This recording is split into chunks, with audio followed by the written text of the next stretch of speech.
It's now time for Muck the Week, and it's been a mucky old week for the BBC. I mean, poor old Richard Sharp, the BBC chair, he quit after passing Boris a phone number of a rich Canadian cousin who heard about his money worries and wanted to help. Now, Sharp apparently told top civil servant Simon Case of his involvement, but unfortunately, Simon didn't remember the conversation. Richard also didn't mention he'd passed Boris this contact in a panel interview for the job. So, after being appointed by Boris's administration, he was forced out. And guess who should put in his head above the parapet to make a political comment? Yes, our dear friend Gary Lineker. That's not like him, is it? I mean, this time, his comments, he was calling for impartiality. He's calling, he tweeted that the BBC chairman should not be selected by the government of the day. Not now, not ever. Laughable.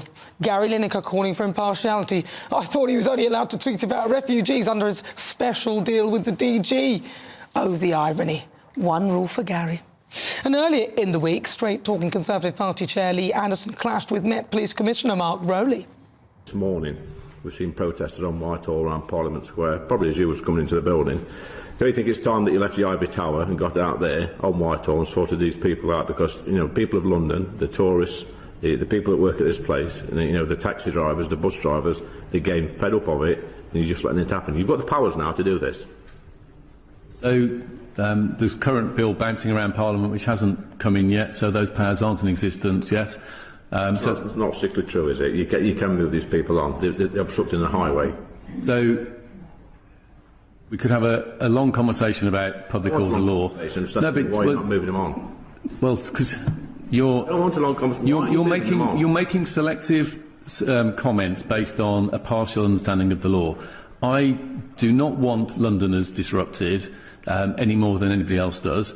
But the law is very clear that protest is disruptive, and to a certain extent that is allowed. That is what the law says at the moment. Now, you might not like that, but I have to work to the law rather than win.